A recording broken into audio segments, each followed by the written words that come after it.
ओम शांति। 28 दिसंबर 2023 के ईश्वरीय महावाक्य। पहले एक नजर मुरली के मुख्य पॉइंट पर। बाबा ने कहा, स्वर्ग का रचयिता तो परमपिता परमात्मा शिव है। स्वर्ग का रचयिता ब्रह्मा नहीं है। निराकार परमात्मा ही आकर प्रजापिता ब्रह्मा द्वारा स्वर्ग रचते हैं। पुरानी दुनिया को बदलने वाला स्वर्ग का रचयिता वह सद्गुरु है, सर्व का सद्गति दाता। समय पहले से ले आना चाहिए। बोलो, इन बातों को चित लगाकर अच्छी रीति सुनो, बुद्धि को भटकाओ मत। भाई जी व बहन जी, तुम सब वास्तव में शिव की संतान हो। योग बल से विश्व का राज्य पाते हैं, न कि बाहुबल से। हम घर बार नहीं छोड़ते हैं, हम तो अपने घर में रहते हैं। यह स्कूल है मनुष्य से देवता बनने का। और फिर बाबा ने कहा, पानी की गंगा तो पतित पावनी नहीं है। बार बार उसमें स्नान करने जाते हैं, पावन बनते ही नहीं। ऐसे ही रावण का भी मिसाल है, बार बार जलाते रहते हैं, रावण मरता नहीं है। अभी दुनिया में कोई सच्चा ब्राह्मण नहीं है। सच्चे ब्राह्मण तो हम हैं। राज्य भी हम पाते हैं, उनसे राजयोग सीख रहे हैं। उनकी ही महिमा है एक ओंकार, वह है निराकार निरहंकारी। अभी वही गीता एपिसोड रिपीट हो रहा है।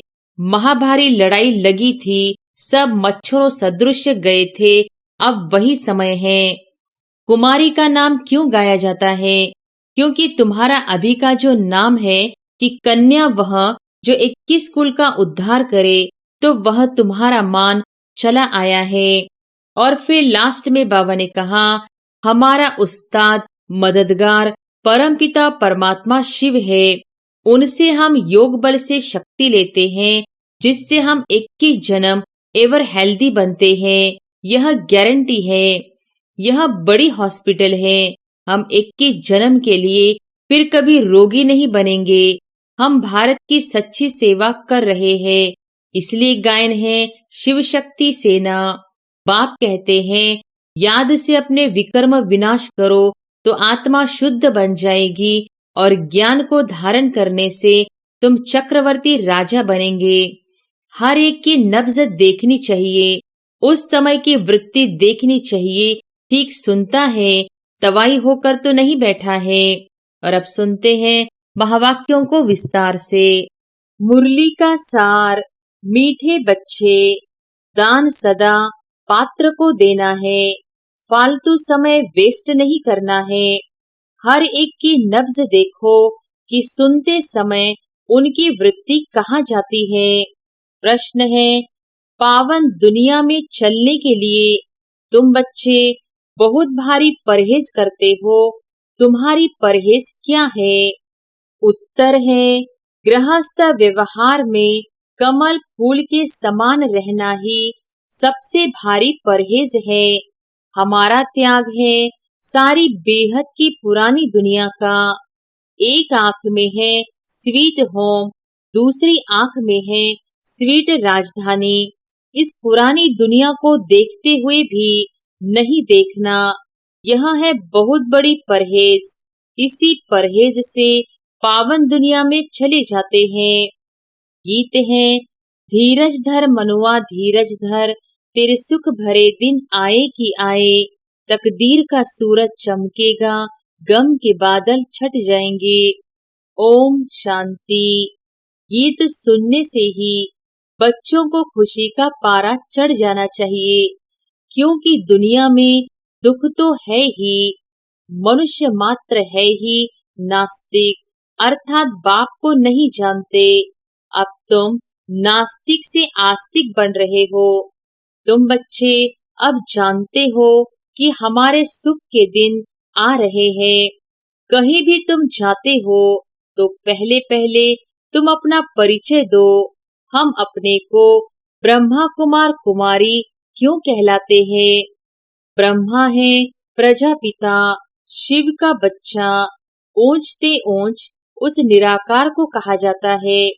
ब्रह्मा विष्णु शंकर तो उनके बच्चे हैं।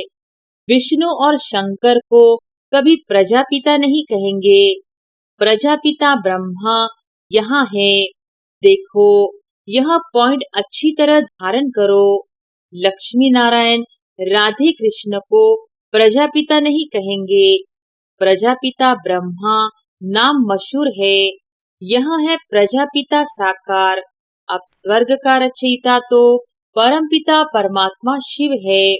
स्वर्ग का रचयिता ब्रह्मा नहीं है। निराकार परमात्मा ही आकर प्रजापिता ब्रह्मा द्वारा स्वर्ग रचते हैं। हम उनके बच्चे कितने ढेर है। आत्माएं तो है ही परमपिता शिव की संतान। समझाने का बड़ा अच्छा तरीका चाहिए। बोलो, हमको वह राजयोग सिखलाते हैं। ब्रह्मा द्वारा सृष्टि के आदि मध्य अंत का राज समझाते हैं। तो पहले यह ब्रह्मा सुन लेते हैं। जगत अम्बा भी सुन लेती है। हम है बीके। गाया भी जाता है, कन्या वह जो 21 कुल का उद्धार करे, 21 जन्म का सुख दे। हम परमपिता परमात्मा से 21 जन्म सतयुग त्रेता में सुख पाने के लिए वर्षा लेते हैं। बरोबर सतयुग त्रेता में भारत सदा सुखी था, पवित्रता भी थी, तो वह हमारा बाबा है। यह है दादा। अब जिसके पास इतने बच्चे हैं, उनको तो कोई परवाह नहीं कितने उनके बच्चे हैं। हमको ब्रह्मा द्वारा शिव बाबा राजयोग सिखलाते हैं। उस बेहद के बाप से हमको वर्षा मिलता है। सारी दुनिया पतित है, उनको पावन करने वाला एक बाप है। पुरानी दुनिया को बदलने वाला स्वर्ग का रचयिता वह सद्गुरु है, सर्व का सद्गति दाता।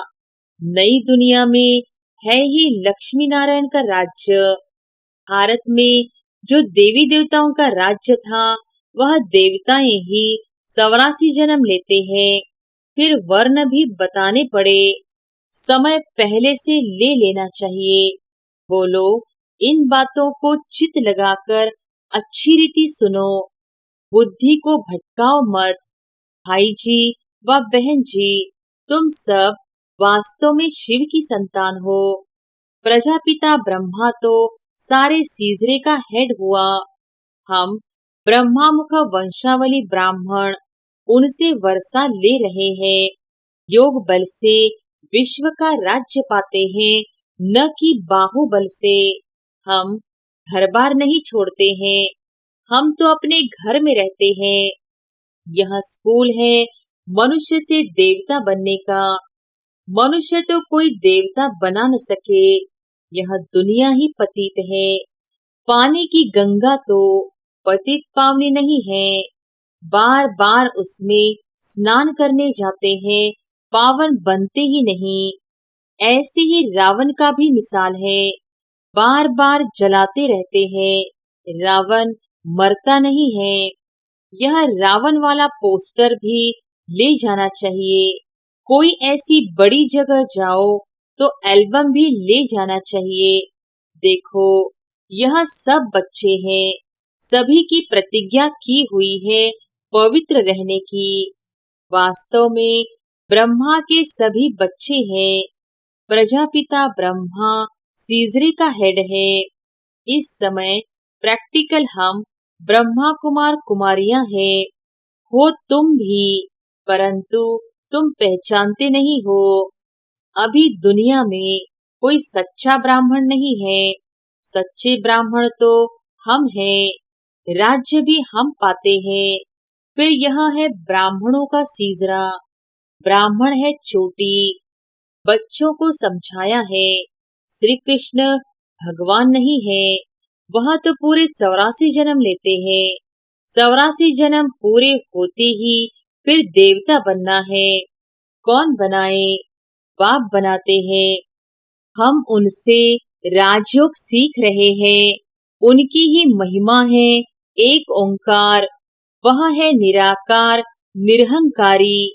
उनको आकर सर्विस करनी पड़ती है। पति दुनिया पति शरीर में आते हैं। अभी वही गीता एपिसोड रिपीट हो रहा है।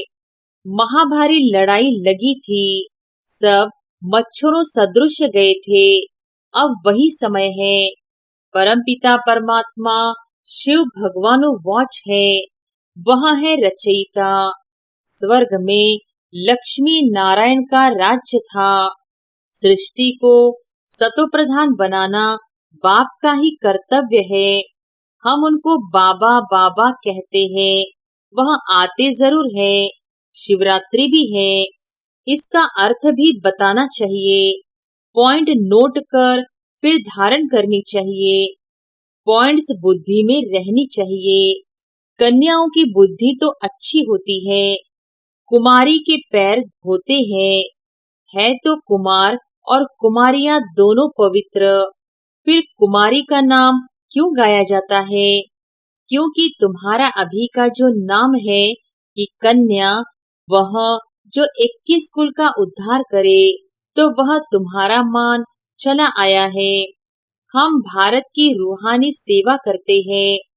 हमारा उस्ताद मददगार परमपिता परमात्मा शिव है। उनसे हम योग बल से शक्ति लेते हैं, जिससे हम 21 जन्म एवर हेल्दी बनते हैं। यह गारंटी है। कलयुग में तो सब रोगी है, आयु भी कम है। सतयुग में इतनी बड़ी आयु वाले कहाँ से आए?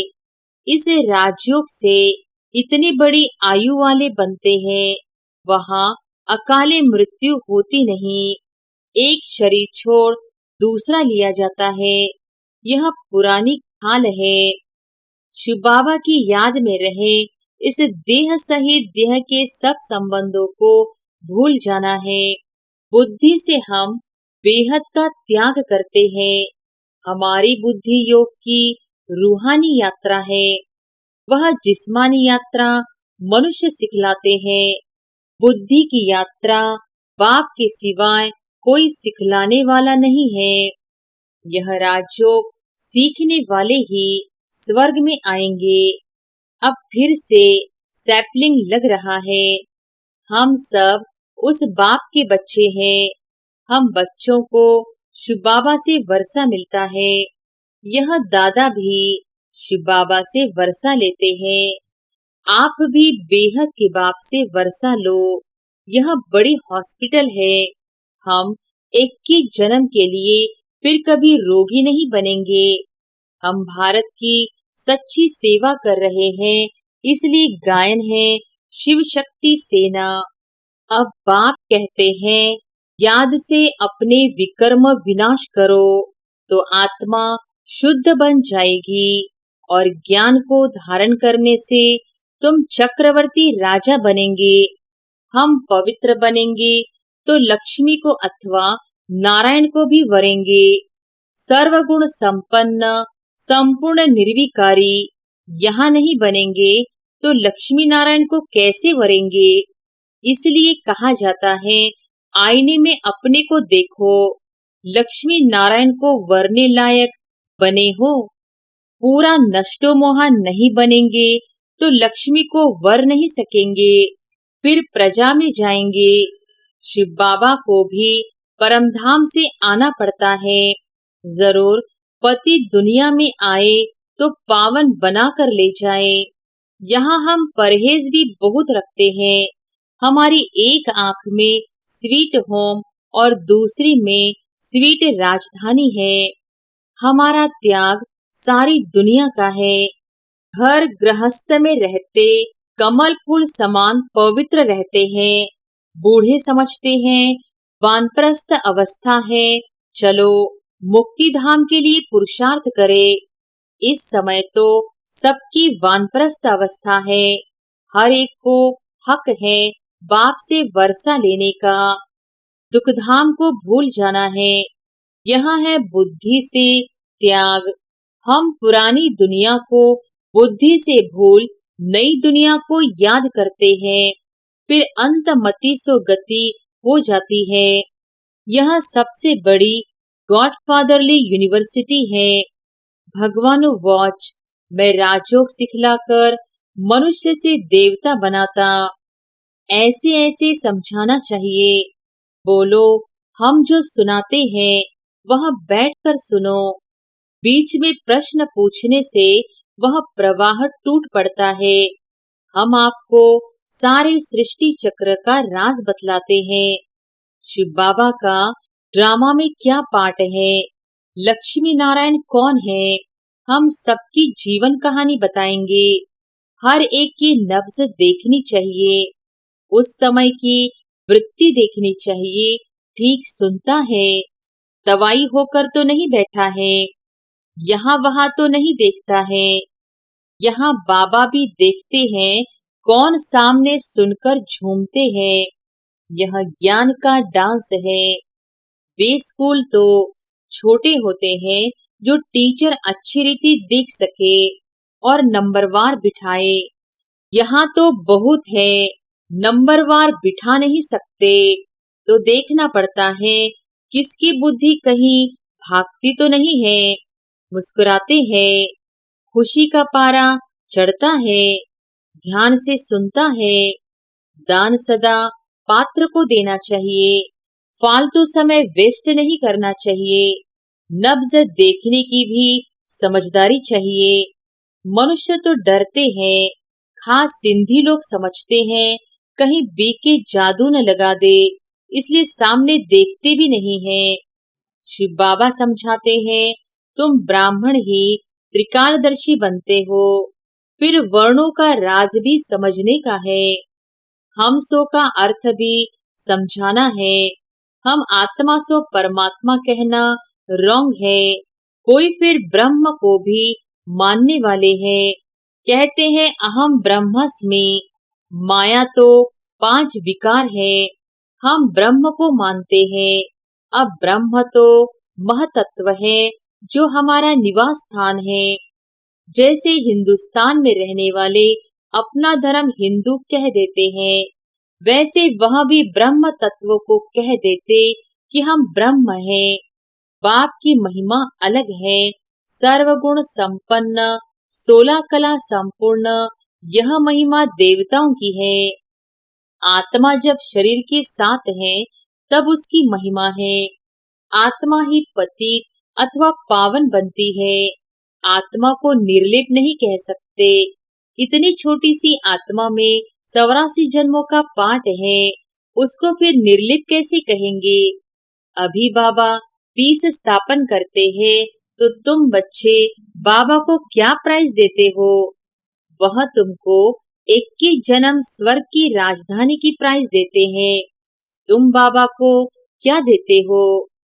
जो जितनी प्राइज बाप को देते हैं उतने फिर बाप से लेते भी है। पहले पहले इसने प्राइज दिया। शिव बाबा तो दाता है। राजे लोग कभी हाथ में ऐसे लेते नहीं हैं, उनको अन्नदाता कहा जाता है। मनुष्य को दाता नहीं कह सकते।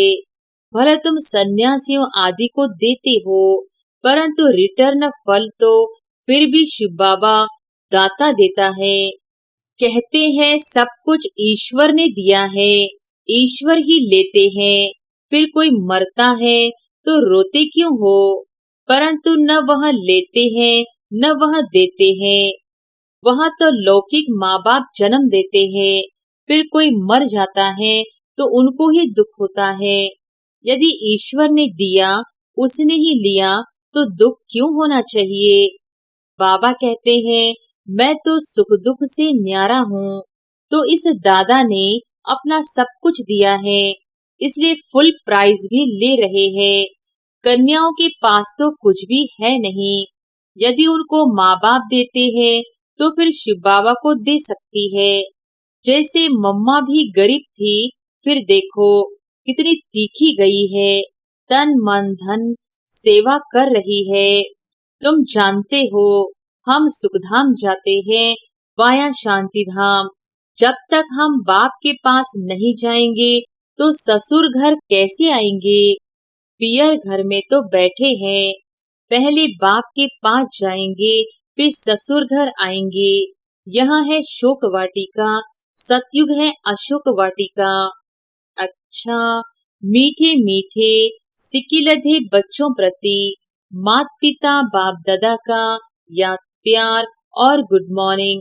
रूहानी बाप की रूहानी बच्चों को नमस्ते।